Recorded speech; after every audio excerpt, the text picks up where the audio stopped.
Voilà, battu hier, vaincu hier, pleureux hier. Aujourd'hui, je suis conquérant. C'est avec ces mots que nous vous saluons de partout. Vous êtes en train de suivre cette très belle grande émission Vimegos et nous disons spécial Shift Conférence 2025. Et évidemment, conquérant, ce mot qui nous bénit. Conquérant, ce mot qui va devoir nous accompagner tout au long de notre vie, puisque nous avons accepté le Seigneur Jésus-Christ et il nous donne la victoire.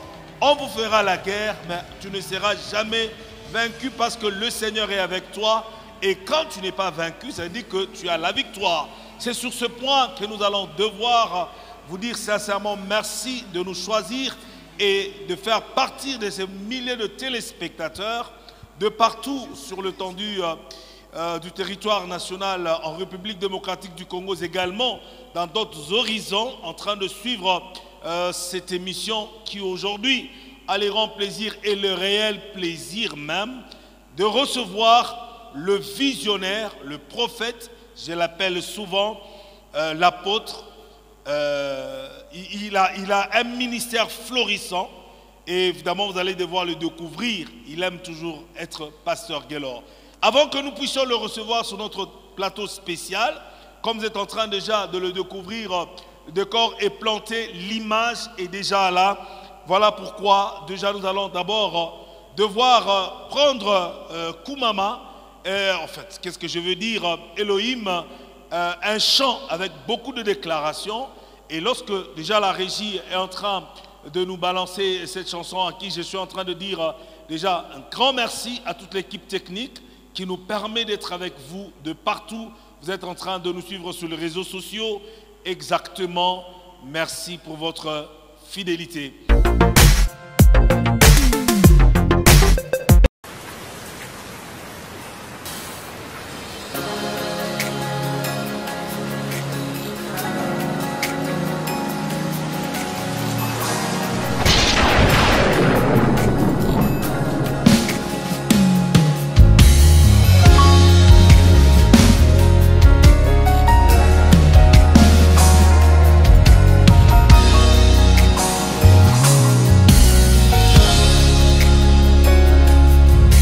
The breath of life I need each day in my life.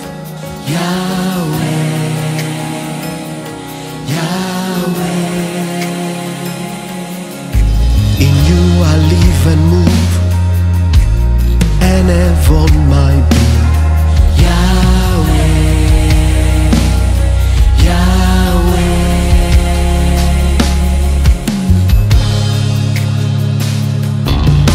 The breath of life I need each day in my life. Yahweh, come on, let us sing. Yahweh, in you I live. In you I live and move and live on my being. Yahweh, let it louder, please. Yahweh. Oh. Yahweh,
faiblesses, il t'a aimé.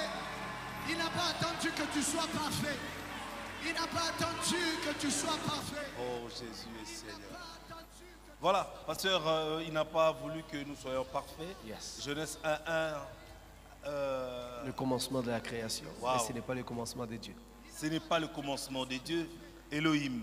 Elohim. C'est chant qui bénit, Uh-huh. composé, écrit par vous. Tout à fait. Félicitations.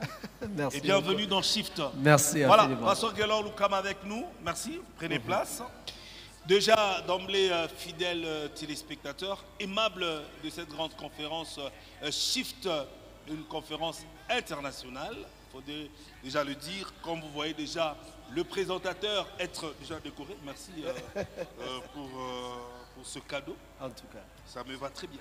vraiment, Voilà. vous êtes bon en ça. Donc, je pense que déjà, les couleurs sont déjà très bien plantées. Alors, conquérant, pasteur Gelor Lukama.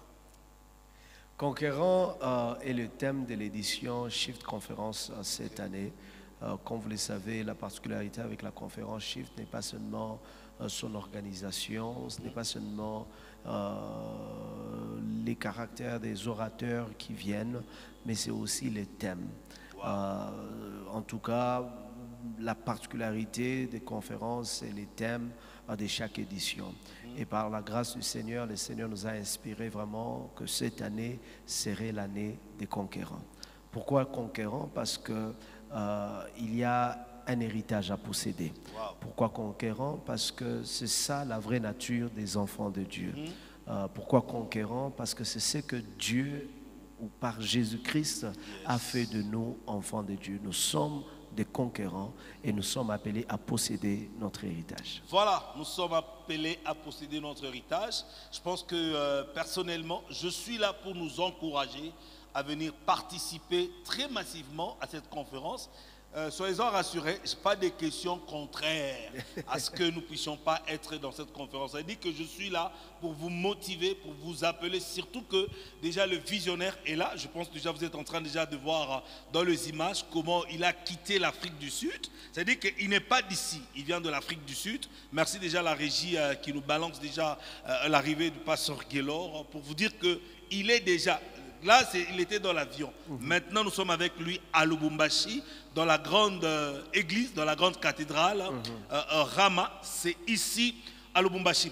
Alors, pasteur Gelor Lukama, conquérant, parce que l'année passée, vous avez vu, les choses n'ont pas bien marché. Il y a 3 ans, les choses ont un peu basculé, titubé un tout petit peu. C'est alors, je sais que vous le dites par la foi, ou bien vous êtes déjà dans la phase d'être conquérant? En fait, comme je l'ai dit, pour nous, les éditions de Conquête, ou les éditions de Shift Conférence, ont été vraiment particulières par rapport au thème et au message qui a été apporté à chaque conférence. Nous partons de la première édition à Lubumbashi, c'était la restauration des vases brisés. Deuxième édition à Lubumbashi. Non, d'abord, quand vous parlez de la restauration des vases brisés, parce qu'il y avait des vases qui étaient brisés, tout à fait. Selon vous? En fait, c'était un message que Dieu m'avait donné en particulier qui concernait vraiment de manière très précise les serviteurs de Dieu. Il y a beaucoup de hommes de Dieu qui servaient, mais qui servaient brisés, qui servaient blessés, qui servaient découragés. Des personnes qui ont perdu le goût, l'envie de servir. Et ce message-là était venu vraiment pour relever les serviteurs de Dieu. Ils sont des vases entre les mains du Seigneur et Dieu, le maître potier, est capable de les restaurer bien qu'étant brisés. Et c'est comme ça que nous sommes partis de là. C'était les relèvements des agents de changement. Et ça concernait non seulement l'Église et les enfants de Dieu. Le des agents de changement, ce n'est pas genre concurrent et conquérant aussi? Non, ce sont des acteurs qui deviennent, n'est-ce pas, les échantillons de Dieu et les genre modèles. les influenceurs? Oui, les influenceurs. bon, pas influenceurs dans le sens de mots aujourd'hui, Ouais. mais comment je les appelle, les architectes de changement, Ok. les précurseurs des changements, ceux-là qui donnent un nouveau modèle à ce qui a existé avant. Ok. Et c'est ça, c'était la deuxième édition. De là, nous sommes partis au Retour de l'Arche, qui Ok. est l'une Retour de l'Arche. les éditions les plus historiques de l'histoire des Shifts. Après le Retour de l'Arche, c'était El Shaddai, le Dieu qui peut tout. Après El Shaddai, qui est le Dieu El qui peut Shaddai, tout. je pense que c'est là que vous avez aussi l'inspiration de la chanson que nous venez de Oui, voir. c'était dans cette édition que nous avons fait l'enregistrement. Ok. Et après quoi, nous sommes partis d'El Shaddai, c'était Ciel et Lumière. Nous sommes et les ciels de la Très terre important aussi, et la hein. lumière du monde. Et après cela, nous sommes partis l'année passée dans l'édition Exode. Et comme vous le remarquez, c'est une progression vraiment logique. Après l'Exode, c'est la conquête. Wow. Après l'Exode, c'est la conquête. Comme je l'ai dit, que Dieu, l'objectif pour nous faire sortir n'est pas pour nous faire seulement sortir. L'objectif de Dieu pour nous faire sortir, c'est de nous faire entrer. Et quand Dieu Ah oui, décide ah oui, ah de nous oui. faire sortir, c'est qu'il a un héritage réservé pour tout un chacun de nous afin que nous puissions les posséder. Donc pour moi, nous sommes déjà dans la saison de conquête. Il y a un héritage devant nous que nous devons posséder. Alors, pasteur, comme je dis, moi je suis là pour vous encourager à appeler les gens. Mais vous pensez que le Dieu que vous priez, que nous prions ensemble évidemment, c'est le Dieu qui nous fait sortir pour nous faire entrer quelque part? Vous êtes sûr? Tout à fait. Sûr? Tout à fait. Alors, il y a une dame qui nous regarde, vous êtes en train de vouloir lui dire de laisser cette fille Yeah. qui lui paye une maison, Yeah. qui paye sa lotion, Yeah. qui paye les études de ses enfants, une fille mère en train de nous regarder parce qu'il y a un papa qui lui prend en charge. Vous voulez lui dire de laisser cette vie, il va entrer dans quelle vie alors? En fait, tout ce que nous laissons derrière pour Dieu, c'est-à-dire Dieu a plus grand pour nous devant. Waouh! Il n'y a rien que tu laisses derrière qui sera plus grand pour ce que Dieu a pour toi devant. Tout ce que tu laisses derrière n'est pas comparable à ce que Dieu te réserve devant toi. Alléluia. Et ce qui fait que pour nous, enfants de Dieu, ce que Dieu te demande de laisser derrière, c'est la moindre de choses de ce que tu dois avoir dans la vie. Parce que le plus grand avec Dieu est toujours devant nous. C'est pour cela, pour le Seigneur, il nous amène toujours de gloire en gloire. Il nous amène de force en force, de puissance en puissance, de témoignage en témoignage. Nous ne partons jamais de la petitesse ou de la grandeur vers la petitesse. Nous ne partons jamais de la perte vers la perte. Nous partons toujours de la perte vers le gain. Nous partons de la faiblesse vers la force. Alléluia. Nous partons toujours d'une chose vers une chose plus grande et glorieuse. Et c'est comme ça que même quand vous lisez, la Bible parle par exemple de deux testaments. Il dit que l'Ancien Testament est l'ombre de choses qui devraient se révéler. Mais le Nouveau Testament est la révélation des choses qui étaient cachées. Wow. Et cette nouvelle chose est Wow. plus glorieuse, plus excellente que celle qui a été. C'est pour cela, pour nous, quand Dieu te permet de sortir, frères et sœurs, sois rassurés qu'il y a un héritage plus glorieux. À un certain moment, les Israélites ont commencé à penser à Égypte. Exactement. Ils disaient que Exactement. non, voilà, c'était mieux en Égypte. Ils pensaient que c'était mieux en Égypte parce qu'ils n'avaient pas encore mis les yeux sur Canaan. Ok. Ils pensaient que c'était mieux en Égypte parce qu'ils n'avaient pas encore vu comment est-ce que le lieu que Dieu les avait demandé à posséder était grand. Ils pensaient encore à l'Égypte parce qu'ils n'avaient pas encore goûté au lait, au miel. Ils pensaient à l'Égypte parce qu'ils n'avaient pas encore vu le territoire dans lequel ils devaient habiter. Wow. Aujourd'hui, l'Égypte semble être le confort où tu n'es pas prêt à laisser malgré la souffrance parce que tu n'as pas encore eu un œil sur ce que Dieu t'a réservé. C'est pour cela que je comprends pourquoi est-ce que Caleb et Josué, lorsque nous sommes dans le livre de Nombre 13, qui est d'ailleurs le texte de base de la conférence, Nombre 13, verset 30, quand Caleb et Josué vont rentrer dans le pays de Canaan, ils vont voir comment grand, combien bon, comment les climats est, comment les choses sont merveilleuses. merveilleuse. Il dit non, non, non, non. Même s'il y a les fils d'Anak là-bas, non, non, non, non. Nous sommes capables de posséder ces terres. Alléluia. Parce que ce que nous avons vu là est mieux que la souffrance de l'Égypte. Ce que nous avons vu là est mieux que ce que nous avons vécu en Égypte. C'est pour cela ils se sont dit, montons, emparons-nous du pays, nous y serons vainqueurs. Il y a certaines déterminations que nous avons seulement quand nous avons eu, on appelle ça en anglais a glimpse.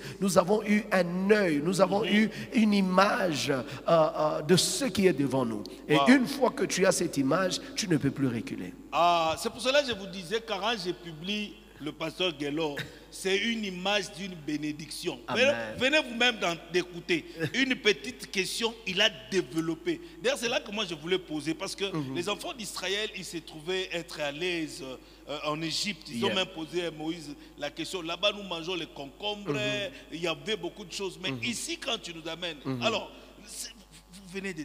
Vous êtes professeur? Je suis passionné de la parole. Waouh! Non, non, c'est merveilleux. Ouais. C'est merveilleux. Je pense que ça sera parmi le développement au cours de cette shift. En fait, j'ai un grand message que je suis en train de préparer pour l'ouverture parce que c'est toujours ma responsabilité Yes. d'ouvrir la conférence Toujours, dont toujours. je suis hôte. C'est-à-dire je suis toujours le premier intervenant afin de donner l'idée et la pensée, la vision que Dieu m'a donnée par rapport au grand thème. Mais bien sûr que je ne serai pas seul. J'ai tout un panel des orateurs, ouais. des qualités. D'ailleurs, qu'on est en train de vraiment, voir, vous derrière pouvez nous, là. imaginer vraiment que ce sont des orateurs, quand ils parlent, ils vous décortiquent la parole de Dieu. Wow. Ce sont des passionnés de la parole de Dieu. Et c'est pour moi aussi une chose qui fait des Shift Conférences vraiment un rendez-vous incontournable parce que nous avons une qualité des orateurs qui vous prêchent la parole. Tu te dis toi-même comment est-ce qu'ils lisent cette parole. Et une petite question un peu, Pasteur Guélor. Souvent, nous voyons 2, 3 têtes qui revient souvent. C'est par rapport à l'amitié de David et Nathan, ou bien vous le faites parce que, bon, un jour aussi ils peuvent t'appeler? En fait, Parce que je cite par exemple l'apôtre Patrick, je vois souvent le pasteur Joe Grace qui revient, et cette fois-ci je pense que c'est le pasteur Daniel Mouteba qui revient pour la deuxième fois. l'évêque Michel qui est toujours aussi L'évêque là. Michel qui est Ouais, toujours ouais. là, exactement. Yeah, tout à fait. Vous les invitez par rapport à quel contexte? Parce que ce sont tes amis, bon, parce que c'est bon. Pourquoi eux? En tout cas, vous savez, dans chaque équipe, il y a ce qu'on appelle l'équipe de base. Yes. L'équipe de base, ce sont ces personnes avec qui vous avez marché pendant longtemps et qui connaissent votre cœur et qui sont des apports Donc incontournables. on peut dire le Nathan et David. Oui, les Nathan et David et toutes ces personnes, les Abner dans l'armée de David et ainsi de suite. Donc ce sont des personnes, comme je les appelle, les frères d'armes. Ce sont les frères d'alliance, les personnes en tout cas qui, dans cette vision de Shift, jouent un grand rôle. Édition après édition. Ce n'est pas parce qu'ils ont été là l'année passée qu'ils sont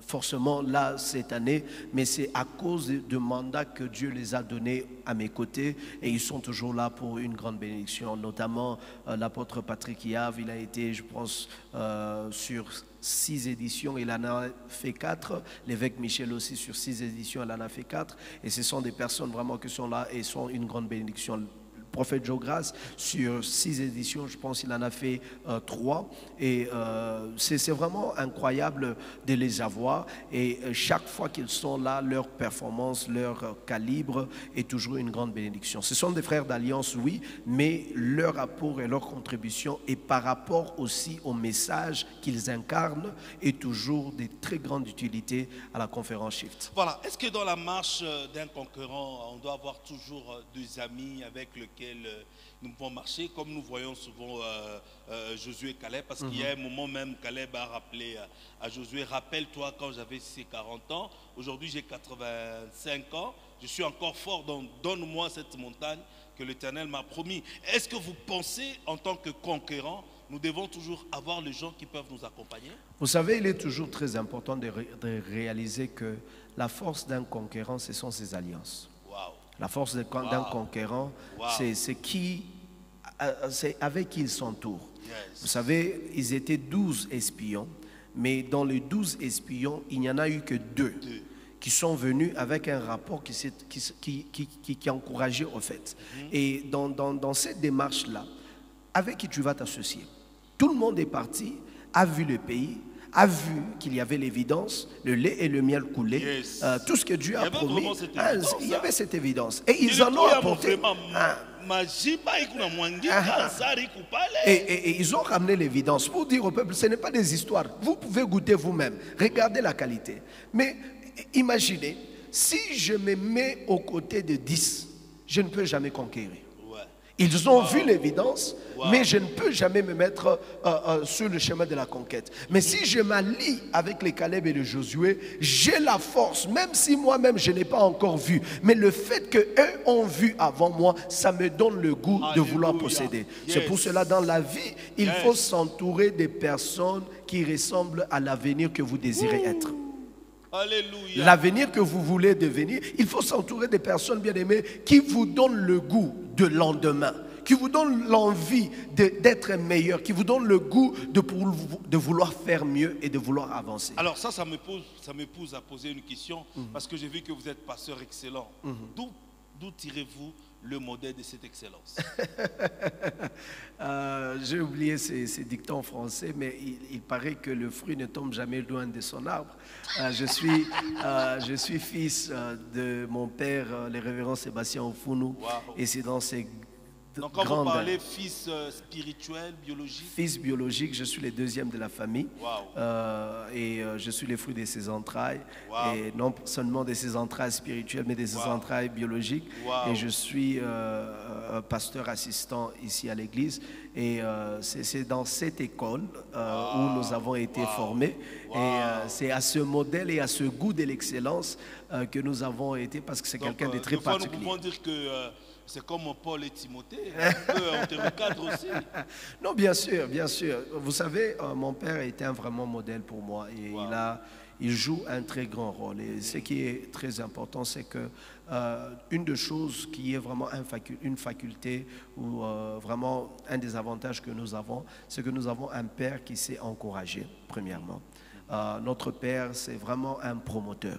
Wow. Et non seulement un promoteur, mais c'est aussi un grand disciplinaire. Yes. Papa n'a pas peur de te reprendre. Papa n'a pas Wow. peur de te dire, hey, fais attention. Non, ça là, il faut arrêter. Là, il faut Vraiment, arrêter. et c'est ce modèle-là que nous avons. Et vous aimez ça?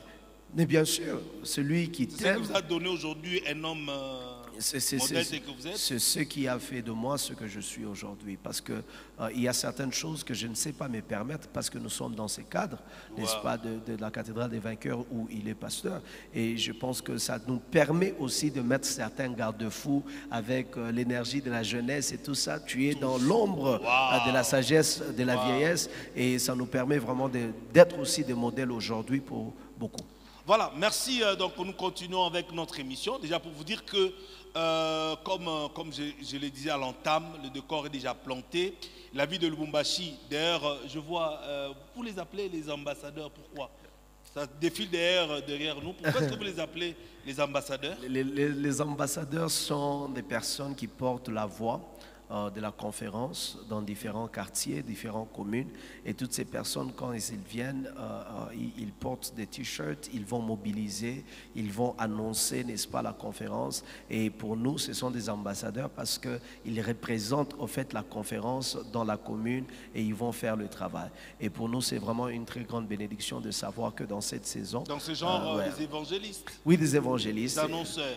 Les annonceurs, les mobilisateurs, et ils mobilisent la ville. Et tout ça, c'est pour confirmer que Shift est bel et bien pour ce 29. Ce 29, le mardi 29, 15h juste, c'est la grande ouverture. La grande ouverture. J'aime la manière dont vous dites souvent que nous sommes sur la ligne droite. Pourquoi est-ce que souvent vous dites la ligne droite? En fait, Vous pensez qu'on peut avoir des chevauchements? non, c'est parce que il y a certaines choses, vous avez donné une date, Wow. vous avez planifié, Yes. et puis finalement, il y a des choses qui doivent maintenant se mettre ensemble pour finalement concrétiser la vision. Yes. Et quand les éléments commencent à se réunir et la date commence à avancer, vous savez que vous ne pouvez pas rentrer derrière. Vous ne pouvez plus annuler. Je ne peux pas me tenir aujourd'hui à 5 jours de la conférence et dire finalement la conférence ne tient plus. Les billets sont déjà achetés des orateurs, les hôtels sont déjà bookés. Vous nous voyez déjà dans les t-shirts Shift. L'église est en train d'être préparée. Donc tout est déjà investi, c'est-à-dire si nous annulons maintenant, c'est la perte. C'est comme ça nous disons, c'est la ligne droite, donc pas de retour. Voilà. Alors, souvent, hier, quand nous avions fait quelques tournées médiatiques, je pense une question qui revenait souvent, de dire pourquoi Gaylord Lukama Ministries, pourquoi ne pas mettre en vague, excusez-moi, parce que nous sommes déjà dans la grande salle cathédrale, là où d'ailleurs qu'il y aura cette grande manifestation, comme vous êtes en train déjà de le découvrir sur vos images, c'est ici qu'il y aura cette grande manifestation. Pourquoi ne pas mettre en vague, ou soit en image comme le politicien, le fond, il met d'abord l'image chef de l'État, et puis peut-être le ministre après, et puis ça c'est d'abord la première question. Deuxième volet, pourquoi ne pas mettre votre père biologique et votre père spirituel, le pasteur Sébastien Ofuno, d'ailleurs à qui je salue, un papa modèle pour moi. Vraiment, je crois que Gaylord Lukama Ministries est une entité à part de tout ce qui est nos organisations liées à la personne de Gaylord. Oui, liées à ma personne. C'est-à-dire, c'est une organisation qui incarne les activités ministérielles. Quand je vais prêcher, quand j'écris des livres, quand je publie des cantiques, quand je fais des émissions, quand j'ai, comment on appelle ça, j'ai des activités qui sont liées, par exemple, au mentorat. C'est toutes ces choses-là que qui englobent un peu, n'est-ce pas, le ministère, la cathédrale, disons, que je dis, le ministère Gaylord Lukama Ministries. Il y a beaucoup de personnes qui me suivent et me disent, par exemple, que je dois être, leur mentor et tout ça. Et toutes ces activités ne se font pas dans le cadre de l'Église, se font dans le cadre de mon ministère.